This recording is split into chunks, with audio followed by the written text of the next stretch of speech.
In today's video, we're going to uncover the top mistakes dog owners like you are making on a regular basis that makes living and owning a dog an absolute nightmare. Now, if you get them right, owning a dog like this is going to be absolute heaven. But again, if you get it wrong, best case scenario is you're going to prematurely age from all the stress that your dog causes, especially like the time when the dog got out, ran across the street, bit the neighbor's dog, then the HOA got involved and they were sending you letters, Thanksgiving, Aunt Betty came over, and then there was that time that Uncle Jeff came over at 3 in the morning a little drunk, and that did not end up good for him, did it, Thanos? What do you think, Thanos? We should just get into the video? I agree. Let's get into it. If you want a great way to waste your money, get no attention paid to you and your dog, teach your dog that paying attention to you means nothing, and build up a ton of frustration and really bad socialization habits, then group training may be the best mistake that you ever make. And why is that? First off, the only person that's winning in the game of group training is the trainer. Why? Because they're only charging you maybe 20, 30, 40, 50 bucks for the 1 hour, but there's 5, 8, 10 other students. So they could be making 500 bucks an hour, but you are not getting the full attention of that trainer. Now, speaking of attention, what ends up happening is because that trainer's attention is split between 5, 8, 10 other people, you might be working in the corner by yourself for 5, 10, 15 minutes before they even look to see what you're doing. Come to realize the last 15 minutes you've been doing the wrong training, building up a ton of training scars. Now, the other issue that happens is because there are other dogs there, the attention span you're gonna get from your dog is little to none. It's kind of like taking your kid to the playground or maybe Disney World, and while you're in the middle of the theme park, trying to teach them math. That is not where you teach a kid math. Same with your dog. Your dog needs to learn in what we would call a Skinner box type environment, a low to no distraction environment. Now, there are some positives to group training. The only thing I would ever recommend for group training is after your dog is fully trained, then maybe join up with a group training class with other dog owners, with other fully trained dogs, to simply proof them off of the distraction of other dogs. So hopefully you take my advice and skip the group training and you say, well, I'm gonna train my dog at home.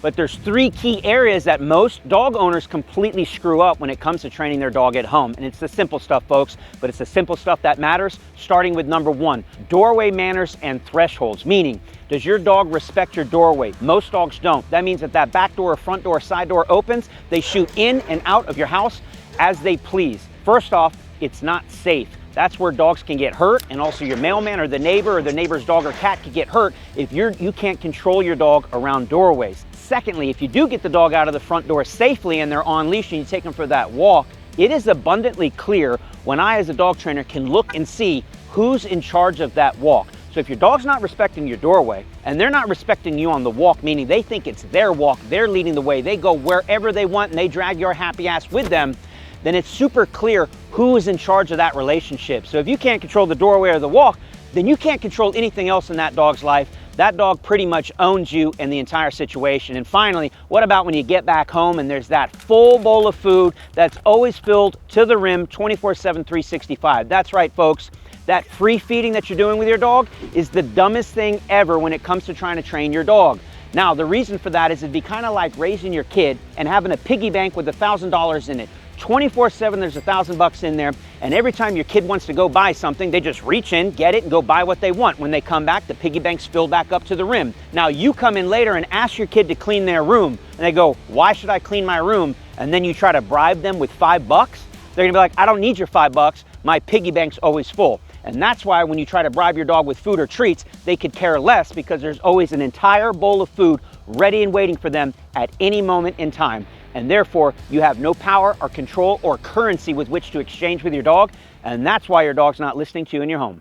If you want to rest easy like Mr. Thanos here, knowing that you selected the right dog training for your dog or puppy, then I highly encourage you to check out our 100% free course called Dog Training Decoded. It is the most intensive, comprehensive course anywhere on the internet that absolutely decodes everything there is to know about dog training. Meaning, we highlight all the pros and cons of everything from group training, private training, boarding and training, do-it-yourself training, positive-only training, balance training, compulsion training. If your head isn't spinning already on, God, I don't even know where to go for training, our single purpose with this course is to help you save a ton of time, money, and energy so that you can focus it on choosing the right training from the start, and you don't waste all of that bouncing around trying to figure out what's the best training for you.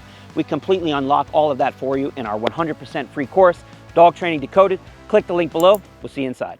So maybe you're mastering all that training at home and you read somewhere on the internet that the next step is to socialize your dog. Well, you know where people go really wrong is they go, what's the best place to socialize my dog? Oh, that's right, the dog park down the street. Let me bring my 8-week-old little fragile, sensitive puppy to the dog park, or worse, my 2-plus-year-old dog that I just adopted from the pound that I have no idea what its history is like, and let's just throw them off leash in a park with no control, no training, and a bunch of other dogs. What a nightmare. So there's 3 big things that can happen when you go to a dog park. Number 1, pee and poop everywhere. Yes, owners are picking up the poop, hopefully, but they probably aren't picking up every single little drop of it. That means there's pee and poop all over the place. Fantastic way to spread diseases. But if that wasn't bad enough, there's 2 more things I want you to be aware of. When you take your dog to the dog park, it's not if they're gonna get in a fight, it's simply a matter of when and how bad that fight's gonna be. Now, if you wanted to socialize your kid, you wouldn't bring them to the playground where there was like a 50% plus chance that every time you go to the park with your kid, they're gonna get jumped by all the other kids on the playground. You. What kind of socialization or what kind of good habits are going to come out of your kid getting jumped every time they go to the playground? You're going to get a kid that's very antisocial, and that's exactly what happens, and it can happen in an instant. As soon as your dog goes to the dog park and gets jumped, mounted, dominated by another dog, and you think it's cute and it's funny, I'm like, that's not cute. That dog is dominating your dog. You just instantly created a dog that's going to be leash reactive and dog reactive for the rest of its life. So if you ask me, the juice is not worth the squeeze on that one. And lastly, even if everything goes splendid with you and your dog at the park, meaning they run around with other dogs and somehow you're getting out of there with no fight and your dog has the time of its life, this might even be a worse problem. You know why? Because now every time your dog sees another dog, it's going to be able to not think straight, and all it wants to do is play with that other dog, and you as a human start to lose value, and dogs become more valuable in your dog's life than you will ever be. And that's a huge problem. Now we have a dog that will not listen to us and goes into orbit every time it sees another dog. Now, having said all of that, socialization is a critical part of dog training, but it's not about your dog socializing with other dogs. Dogs live in a human world, so we need dogs to be well socialized around humans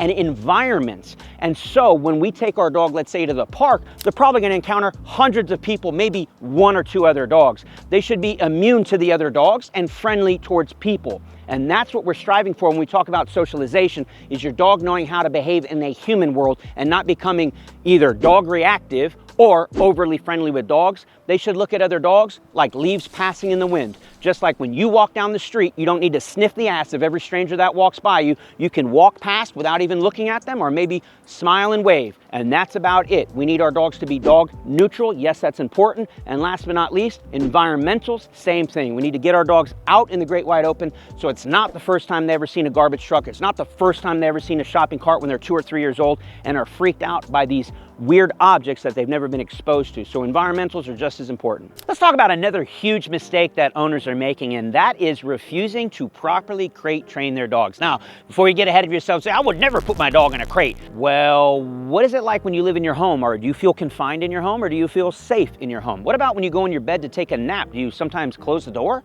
Yeah.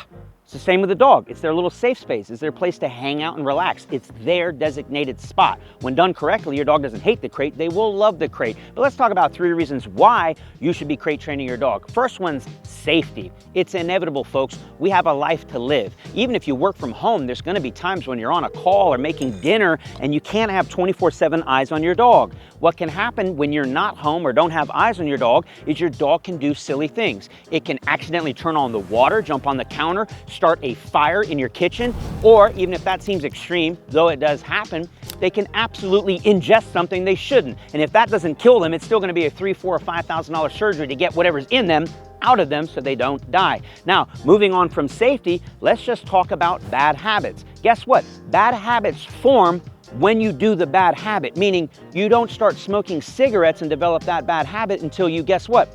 Smoke a cigarette. Same thing with your dogs. They won't develop the habit of chewing things in your home or peeing and pooping all over your home if you don't ever expose them to that bad habit to begin with. So what are you talking about, Garrett? Well, when you are busy living life and you don't have eyes on your young puppy or dog, I can guarantee you, if you look around and don't see your dog, They are not going to be in the other room practicing sit, downs, and stays. Instead, I can guarantee you they will be doing something they're not supposed to be doing. That's chewing your carpet or your baseboards, chewing up your shoes, or finding new places to pee and poop all over your house. It's not a good thing. So when you don't have eyes on your dog, that's when we put them in the crate so that they can rest and have beautiful little puppy dreams. And finally, third and final, even if you say, Garrett, I never leave home, I'm a freaking hermit, I got 24/7 eyes on my dog, there's no safety concern, there's no bad habit concerns because I'm always with them.